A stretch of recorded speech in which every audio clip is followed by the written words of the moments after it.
Is that even grammatically correct? Whatever.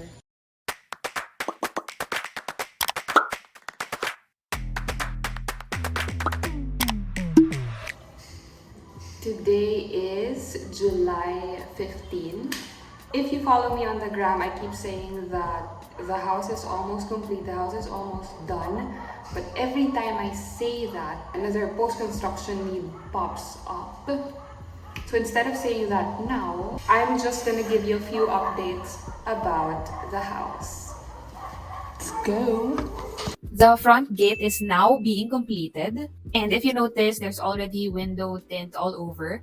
I decided to put a 20% silver tint because I noticed na tapat yung araw sa house, especially during noon. Initially, I had two choices nung ini-install pa lang yung bintana months ago, either the clear glass or the tinted darker glass. I chose clear glass over the black or darker glass kasi yung darker at least for me ruins the whole aesthetic of the house. Suddenly, it looks dull and boring and dark. So sabi ko, okay, I'll go with the clear glass instead and I'll just have it tinted. So now we're here. To be honest with you, I had a bad experience with the tint service provider. Na-delay to ng 5 days. No advice at all from them. They told me nag-seminar daw kasi yung mga workers. Then another worker told me gumawa sila somewhere. So they worked for a day and iniwan nila tong tenga for a week. So sayang yung mga araw. And for what? For another project. Diba? So unprofessional. Wow, attitude. So yeah, basically I'm not gonna reco their business here because of that bad experience. Next, the cladding also got installed already. If you can see that vertical designs exterior of second floor. And then, dito rin sa first floor interior where I'll be putting the television that I'm yet to buy. If you have any TV recommendations, please let me know in the comment. The built-in cabinets are being made as I speak. So meron pang wardrobe sa bedroom ko na kulang and the dirty kitchen cabinet.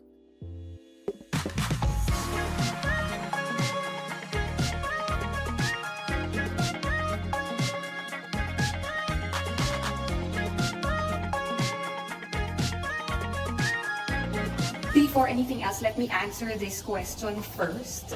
I did hire an architect. I hired both a contractor and an architect.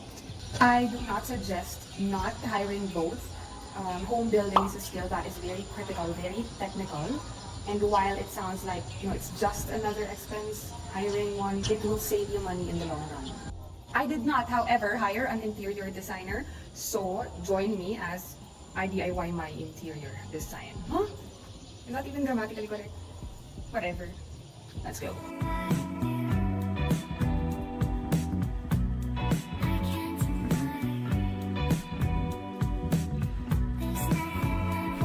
I listed down every piece of furniture and fixture that I need for my house.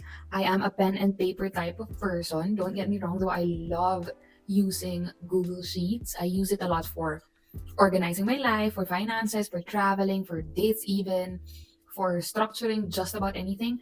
But usually, before I even migrated to Google Sheets or Docs, sinusulat ko talaga muna. I love the rawness of it, and I also love the smell of paper. Sinisinghot ko siya.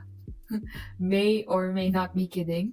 Anywho's, I have been very vocal about this whole DIY interior design journey on Instagram, both my personal and agency account. Apparently, a lot of you are so interested to the extent that I created polls and even added question boxes para you can share your insights about this specific design, for example, or why you picked this furniture. So, mag-backtrack tayo. Flashback. Let's start with the cladding for my bedroom. So it will serve as sort of like an extended headboard. This one's a giveaway na if you watch my previous vlog. It was a battle between floor to ceiling versus half cladding. Floor to ceiling talaga yung super bed ko before, and I believe most of you also wanted that. But good thing, I asked a follow-up question asking why this choice. And a lot of you really went into detail about the maintenance, mahirap linisin kapag mataas, prone to cobwebs, yada yada.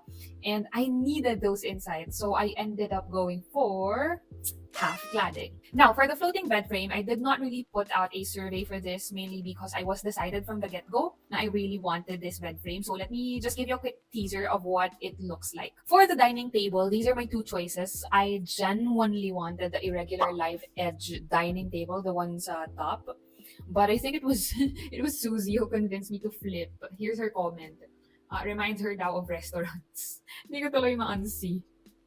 This one, itong nasa baba, it's sleek and minimalist, and the only problem is it takes up so much space, so I might have to modify the legs.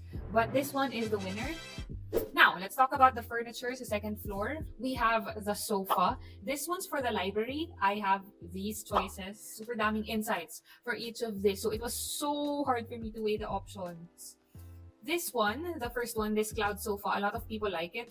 But some of you think it's too trendy and my tendency siya to go out of style in the future. This one naman sa gitna. I believe one of you said na, girl, you're not gonna lounge there. You're gonna spend most of the time laying down, reading. So might as well choose one that invites relaxation more than just lounging. Ito naman daw, sa pinakababa mukhang tinapay. Hindi ko kinain yung tinapay, I swear to God. I chose the cloud sofa. That's the winner. Yay. Mainly because when I went to LU, Clean Beach has that same exact sofa, and I was able to test it and realize how conducive it is for reading and relaxation. Now, accent chair naman. Honestly, I did not post a poll for this because I was already decided na I really wanted this cute chair. I think that's what you call it, so let me just show you what it looks like. For the center table, oh, actually, I was supposed to buy a side table. Initially thinking I won't have a lot of space anyway, only to realize it might look awkward without a center table. May dalawa na akong chair, accent chair, and sofa, so it might look awkward if walang center table. Here are my choices. This was a no-brainer for everyone, apparently. Everyone likes the white one, so let's try and find one. Movie posters. I let you pick from 6 of my favorite movies, regardless if you've watched them or not, and these two won. Another one is the mirror. This one I wouldn't necessarily buy because I already have a huge arc frameless mirror na talaga, pero nabasag lang yung sa medyo bottom part niya, so I want to have this cut and maybe put a frame around it so it won't happen again. For the bedside table, I want something minimal. I plan to extend the Japandi theme to my bedroom, so only the art hole space will be maximalist. Ito yung target kong bedside table. I'll probably buy 2 of this para sa left and sa right. Okay, so for the built-in wardrobe, I plan to have this built inside my bedroom, right in front of my bed. So what I envisioned is for it to look like this. So it will have a lounge area near the window in case I want to read there or space out. At least I have that area. And instead na open tong nasa paligid, they will be closed cabinets for my clothes, shoes, etc. So if you can imagine, if you can envision it, gano'n ang mangyayari. Last but never the least, ito yung pinaka-pinag-isipan, inupuan, kinilatis. Wow! Ko nang mabuti, to the point that I had to really list down all the pros and cons of both of my choices. And I even took you on that journey on my Instagram story. Sinali ko kayo sa pagka-indecisive ko. My 2 main choices were floating bookshelves or rolling ladder bookshelves. And honestly, the more logical option here is the floating bookshelves because less ang maintenance, relatively cheaper, and hindi limited yung pwede mong ilagay. You can adjust the spaces to your liking, essentially. But the ladder or the rolling ladder bookshelf has really been a huge dream of mine since I was, 7, 9 years old? It's every reader's dream. And I was super convinced na to opt for floating bookshelves kasi mahal talaga magpagawa ng rolling ladder bookshelves. But you guys were able to convince me otherwise, and admittedly, this is one of those few rare moments talaga na I let my heart over logic dominate. I chose the rolling ladder.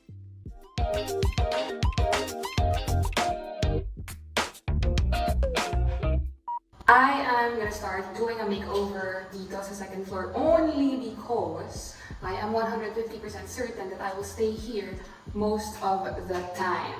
I want this to be a safe space, a space where I can pace back and forth when thinking, a space that will salvage my creative rot, a space where I can essentially channel my art ho energy. So to be honest, gusto ko talaga for this space to be a creative and maximalist space. I had so many maximalist pegs on Pinterest. Pero oh my lord, sobrang laki pala talagang budget ang kailangan. The more creative, the more expressive, the more maximalist a space gets. So the more inarte you get, the more expensive it all gets. So ang moral of the story is iayon ang arte sa budget. So this is gonna be my bedroom, and then this one, it's locked but I can't come in, but I'm just gonna show you. This one is gonna be the office. So everything So Digital Copy Studio, everything the Copynated Academy will take place right here. And then this is the lounge area. Supposedly a lounge area, a free space. It initially, hindi ko alam yung gagawin dito. But later, I figured I've been dreaming of having a home library for so long, so might as well do it now. Nandito na, sayang naman. So there you have it, folks. This is my library/art home space. Someone asked pala how I discovered my style when it comes to interior design. The overall theme of the house is Japandi, and I chose it because it's minimal and relatively low maintenance. But since this, the one I showed you, is the art house space, so dito lang sa part na to, here. I want colors. I want bold, bright fixtures. I want maximalist visuals. Though I might have to tone it down a bit because a full-on maximalist space is hella expensive. How I discovered it? I'm naturally bubbly. Whoa! Clean name! At least that's what people say. So the businesses that I own have an equally bubbly and fun branding. My personal brand and website have equally fun vibe, and I guess it applies to interior design. At dahil I'm DIYing the interior design, join me as I tagpi-tagpi everything on Canva or Instagram, whichever I'll be using.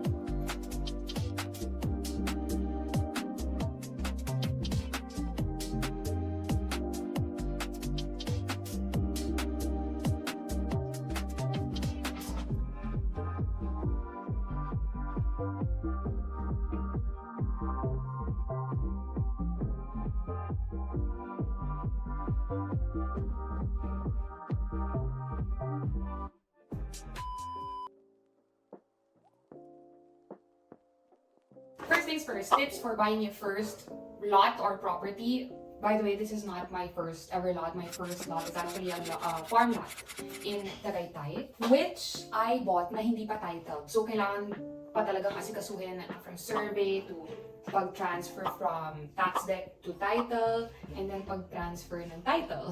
So, medyo madugo even if you hire someone to do it for you. So, that's my tip number one. Tip number one, as much as possible, lalo na kung kaya naman ng budget, purchase a property na titled na. So, ang iintindihin mo na lang would be the transfer of title to your name. And you can have someone to do that for you. You can hire someone to do that for you. All of those.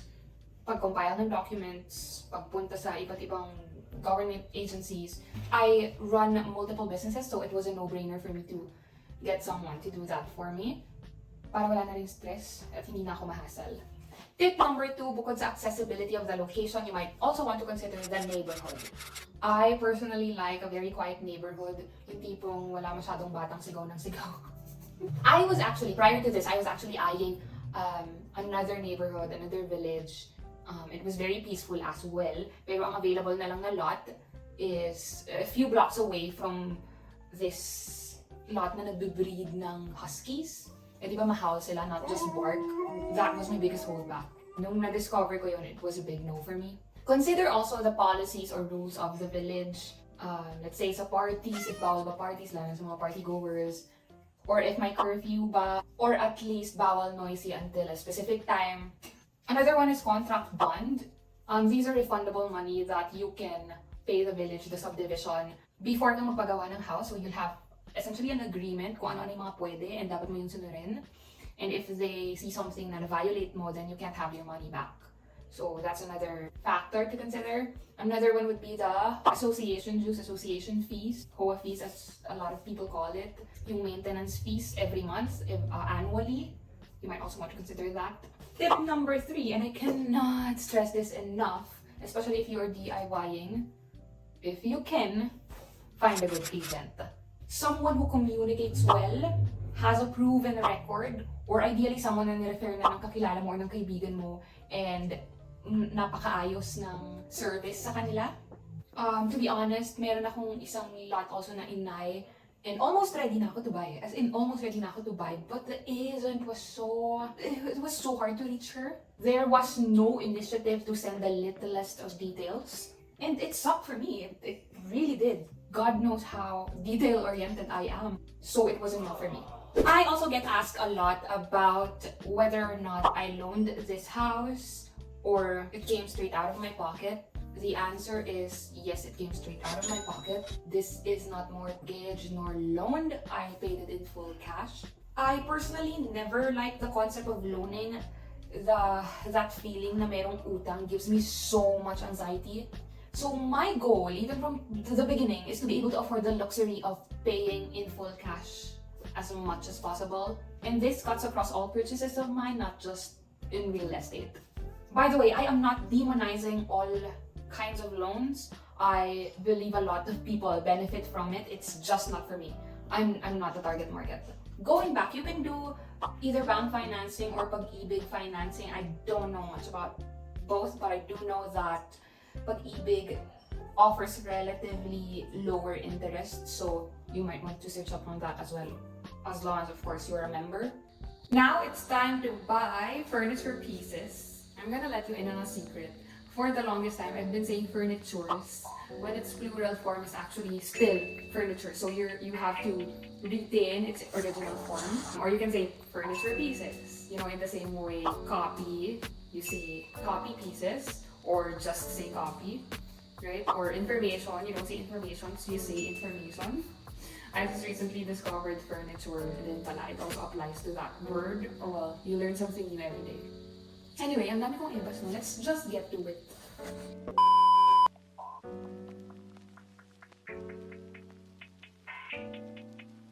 Let's start with the accent chair. My technique pala, not that you asked, but I use a lot of keywords when searching for stuff like this. Any adjective or word you can associate the product with. Halimbawa, for this accent chair, I can search up cuddle chair or creative chair to at least filter the results. But the most game-changing move of them all is the image search. I use it a lot.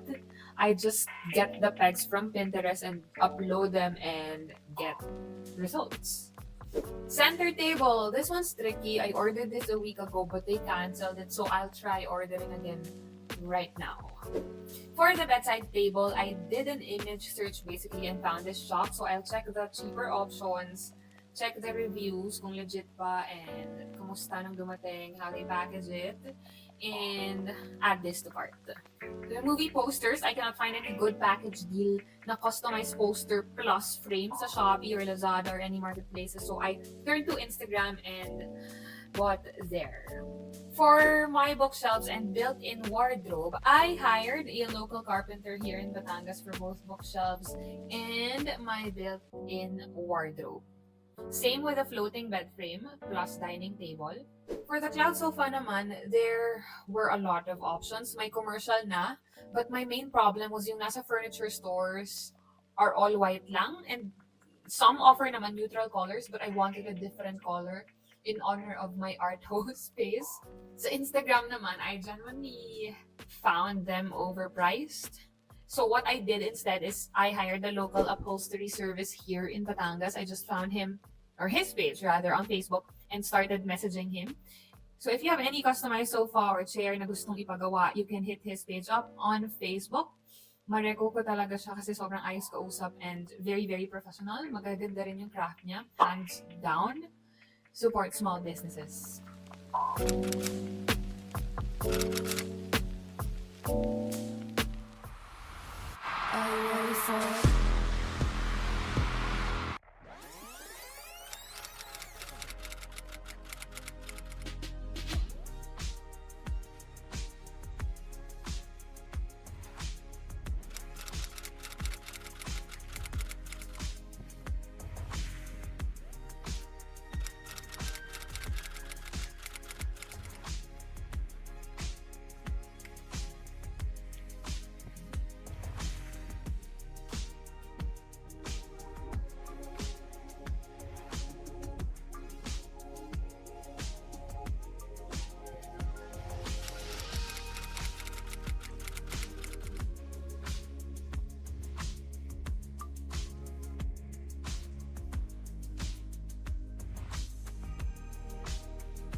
My God! Just when I thought I had already experienced everything in my 12 years of being a concert ho, Mother Taylor Swift really said, shut the fuck up. Anyway, oh my God. See you soon, Taylor. See you soon. And you, see you next vlog.